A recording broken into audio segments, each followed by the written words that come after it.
This is my presentation on usability test and website redesign recommendations for the website rogertharp.wordpress.com. So I would first fix the navigation by making the news link take the user to a different page, where currently when you hover over the website or the news link, it actually drops down a list of the news sites, the full length of the page, which makes it really hard to navigate and understand what exactly is going on. I'd also move the search bar up into the news links, as well as adding a contact us link, so that way the user is more comfortable with the way the navigation is, as well as they're able to contact the owner of the website for questions, recommendations, etc. With the search bar moved up to the top, that's just where most users are also used to seeing search bars is up with the navigation, so I would do that as well. On the home page of this website, where the main posts are, instead of where they have it right now, it just says the answer. I'd put a little subheading there explaining that this is the blogs, as well as above that I'd also put a summary of what the actual website is about. Because right now, if you go to this website, you really have to kind of look around the website, the articles and the stories, the blogs, just to see what the website itself is. So the screenshot right here does show the navigation and the search bar in different spots. They're definitely going to need to be moved together, so that way you've got a better user experience. When the user currently just hovers over news, not even clicking it, but when you just hover over news, it brings this down with all of the news articles, but it brings it all the way to the bottom of the page, and it scrolls. So it's even further down the bottom of the page than you can see. And that's really, really confusing.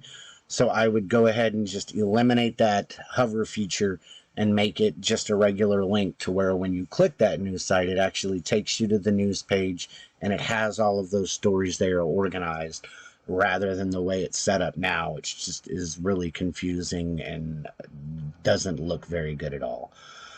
As you can see from this screenshot up here, this is actually just below this image right here on the home page, but it has a spot where you enter your email address, and then there's a button that says touch me. I would definitely change the text in the button to subscribe, because that's exactly what it is. And when you look at that, I mean, it just, again, it doesn't look professional.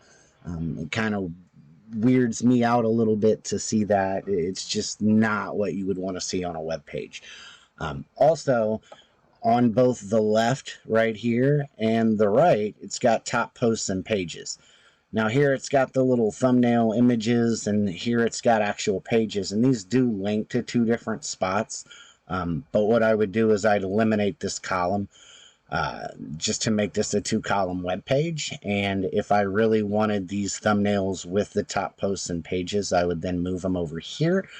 So that way the website is just more clear, because right now, if you look on this and you see top posts and pages in two different spots with two different sets of data or sets of stories or images, it just doesn't look like the designer of this site knew what they were really putting under top posts and pages. It really looks like a template or something they just threw together and put images under one side and the stories under another. And this way it eliminates that confusion, the duplication of the subheadings there, and the website itself would just have a better feel. So on the mobile view, as you can see, here's the mobile view. It's not responsive. So the website is still just as big as it is up here on a regular computer. So if you were to go in to try to read this article without actually having to click it, or at least read the title, or even any of the text in either one of the two margins, since there's both a left and a right column, you're not going to be able to read it. So definitely this website needs to have Bootstrap added to it, so that way when it does go to a mobile phone or an iPad, instead of having the three columns, it would break it down into one column, one on top of the other. Everything would be enhanced in size, so you'd be able to read it without having to zoom in. Same thing with the navigation or your subscribe button. They would be so small on your phone right now, you'd literally have to zoom in a little bit just to be able to view them.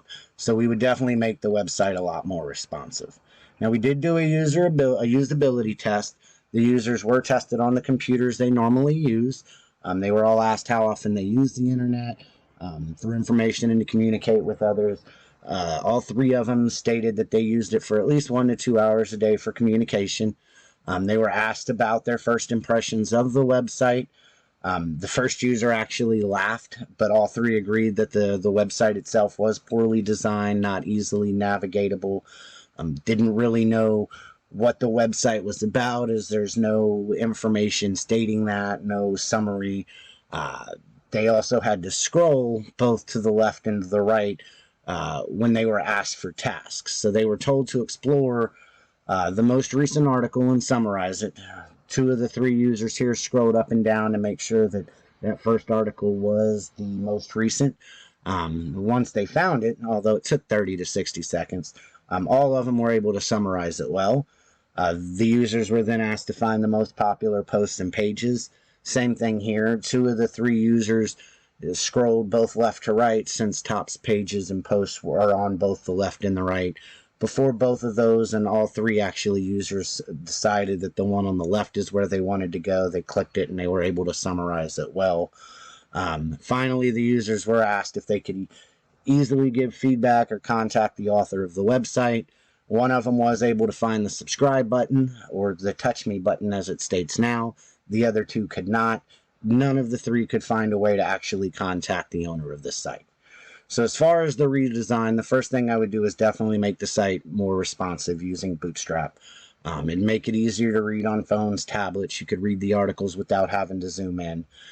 After I've got it to where it's responsive, I would then fix that navigation by putting the search bar up there and a contact link.